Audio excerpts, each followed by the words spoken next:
Well, this is shocking, idiot.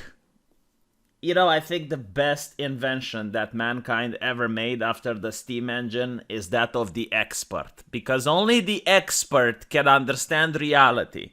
Only the expert can know how things work. Yes, apparently the experts, in their infinite expertise, figure out that men experience emotional pain.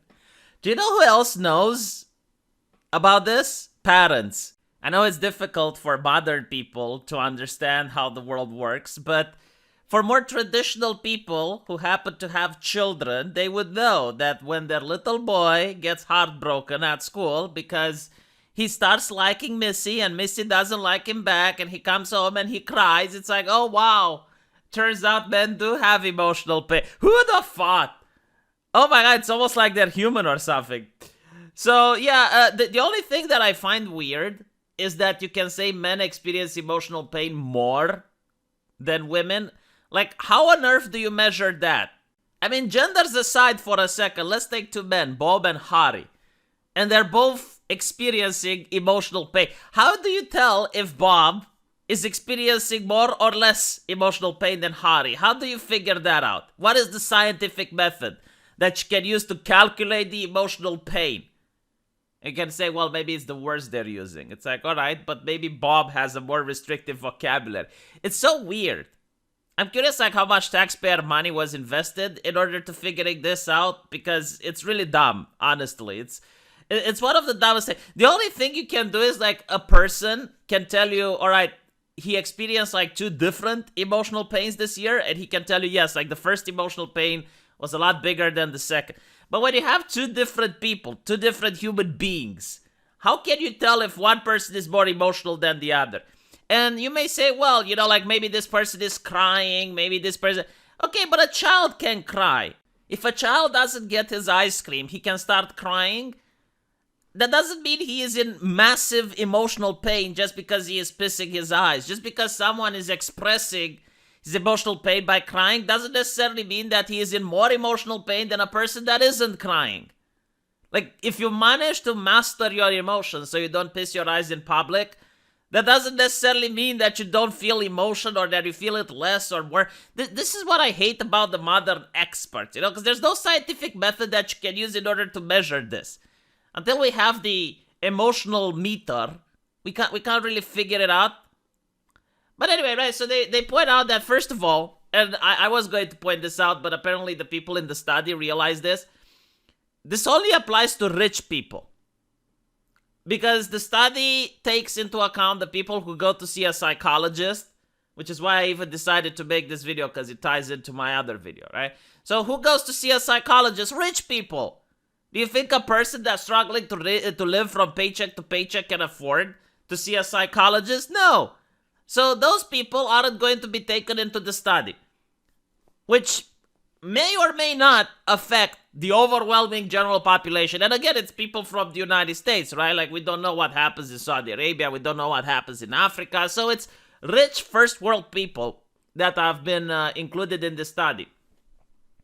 And apparently what they find out is that the major breakup for a relationship is people not talking to each other. Like, refusing to communicate.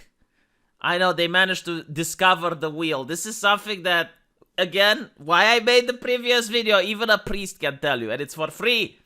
I'm not shilling religion, by the way, but I am saying if you need to talk to someone and you don't have a single friend in your life, you can have someone for free. And a priest can also tell you, like, communication is the most important thing in a relationship. It's the most important thing in anything, by the way. Like, if you have a business partner and you're working to start a business and you're not talking to each other, the business is going to be affected by that. So yes, talking, communicating, saying what you mean. But at the same time, I want to point out communication. Hey, ladies, listen to me, all right? Communication doesn't just mean talking. Like, it's also knowing when not to talk. Because for most men, when they have a problem and they know they can't do anything to affect it, like let's say they find out that the relative is sick, there's nothing they can do in order to fix that. It's outside their realm of control. So what they do is they prefer not to think about it. They play video games, they watch TV. They don't want to think about it because there's nothing you can do, right? So if you keep talking about the problem, it doesn't help.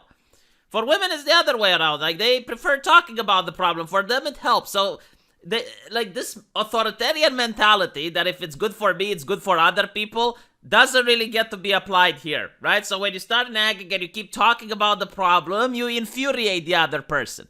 So just, if the person discussed the problem and they had the conversation, leave them alone. There's no point in keep talking with them. Again, the experts are going to say this really ridiculous thing, which is like, oh no, talking about it helps. Like, if you don't talk about it, no. It depends from person to person, all right? People are built differently. Like, here's an example, right? I noticed this, like, when a person gets scared, they scream.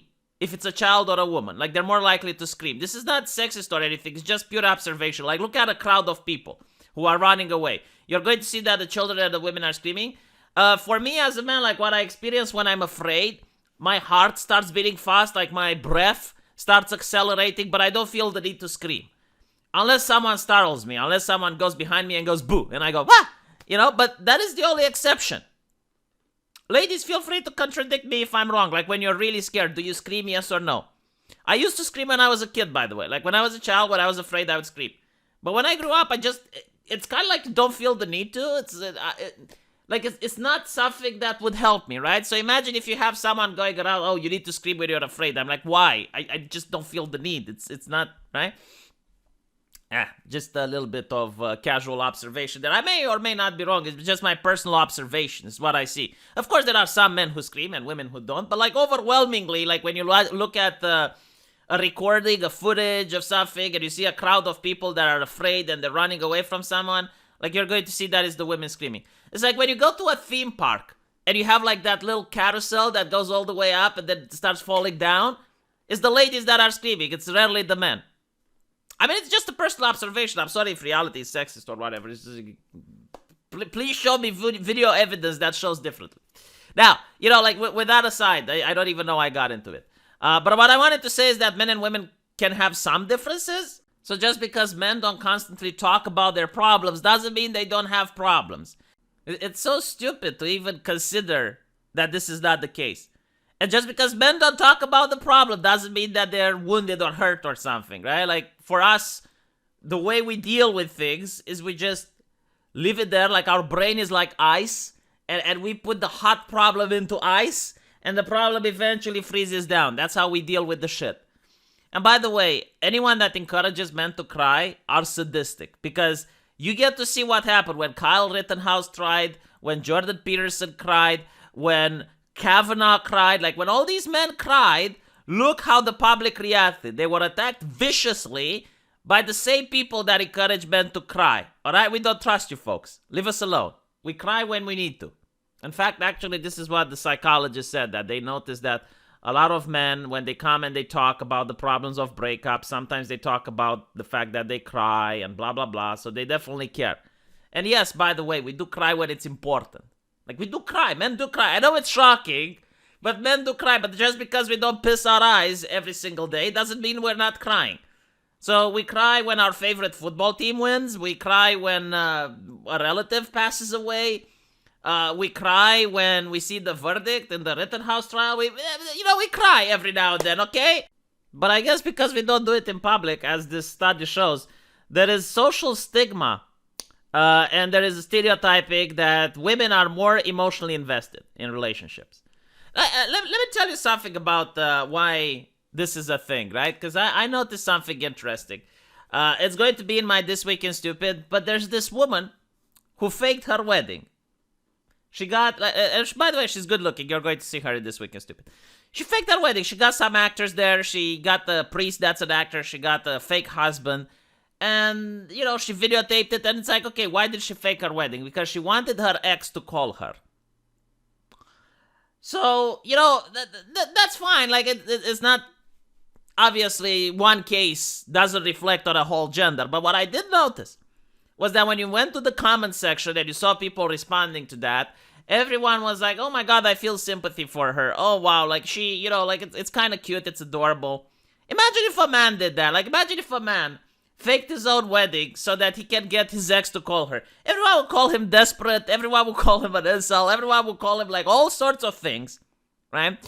And what this shows, I think, is that it's a lot easier for women to find emotional support, right? Like, when you're upset, You don't need to go to a psychologist in order to tell him things. You can go to your friends, like you have an entire circle of friends, you have acquaintances, you have like everyone that's willing to rush in order to try to calm you down and figure out what's wrong. Men don't have that opportunity, okay? It's not like in the movie Friends or How I Met Your Mother, where you just go to the bar and you have a whole group of friends willing to listen. No, with men, it's like we play video games, all right? We watch some TV shows, we watch some movies, and we spend some time on Discord. So we don't talk about it. But because we don't talk about it, now there's the stereotype that men don't have emotions. Absolutely ridiculous. Let me know what you guys think, and I'll see you in the comment sections. Take care.